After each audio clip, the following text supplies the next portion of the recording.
خطائے اجتہادی ہو سکتی ہے، پر خطائے اجتہادی ہو تو تب نا جی کہ ہو گئی اسی کا رٹا لگا کے بیٹھ جاؤ، نہیں ہوئی کیوں کہ میں کہہ رہا ہوں اجتہاد ہی نہیں فرمایا، میں کہہ رہا ہوں اجتہاد ہی نہیں فرمایا، میں کہہ رہا ہوں اجتہاد ہی نہیں فرمایا۔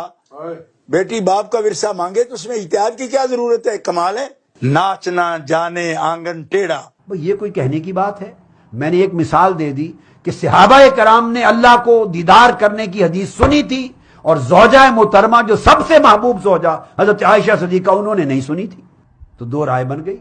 ایک موقع پر ایک چیز فرمائی، صحابہ کرام کی مجلس میں ارشاد فرمایا ہوگا، سیدنا صدیق اکبر نے سنی، کئی اور صحابہ نے اس کی تائید کی، شہادت دی، انہوں نے سنی، سیدہ کائنات رضی اللہ تعالیٰ عنہا نے نہیں سنی تھی۔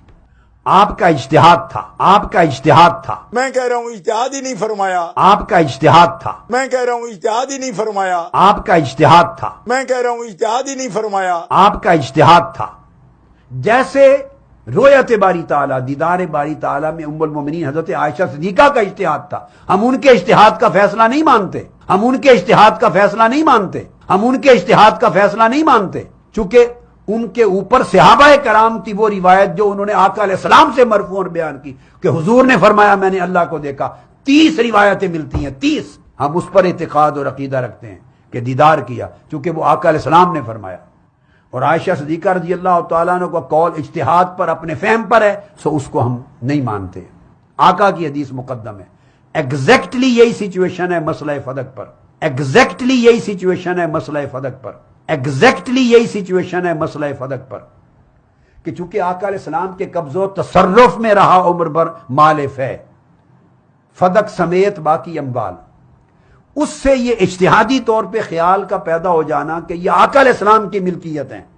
ورنہ تقسیم ہو جاتے، اس سے یہ اجتہادی طور پہ خیال کا پیدا ہو جانا کہ یہ آقا علیہ السلام کی ملکیت ہیں ورنہ تقسیم ہو جاتے، اس سے یہ اجتہادی طور پہ خیال کا پیدا ہو جانا کہ یہ آقا علیہ السلام کی ملکیت ہیں ورنہ تقسیم ہو جاتے۔ سیدنا ابوبکر صدیق رضی اللہ تعالیٰ عنہ کے پاس تشریف لے گئیں۔ اب تشریف لے جانا اور پوچھنا کوئی حرص اور لالچ نہیں ہے،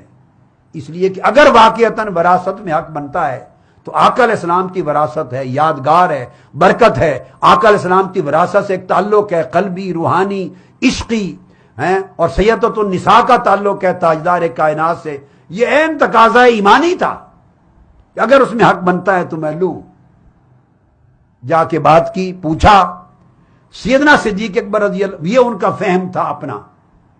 ایک اجتہادی رائے تھی، ایک اجتہادی رائے تھی، میں کہہ رہا ہوں اجتہاد ہی نہیں فرمایا، ایک اجتہادی رائے تھی، میں کہہ رہا ہوں اجتہاد ہی نہیں فرمایا۔ ایک اجتہادی رائے تھی۔ حضرت عائشہ صدیقہ کی اجتہادی رائے رویت باری تعالیٰ کی نفی کی طرح، جب سیدنا صدیق اکبر کے پاس آئیں تو انہوں نے آقا علیہ السلام کی وہ حدیث سنا دی، اور بعد میں کئی اور صحابہ نے اس کی تائید کر دی کہ آقا علیہ السلام نے یہ فرمایا تھا کہ ہماری مال میں کوئی وراثت نہیں ہوتی۔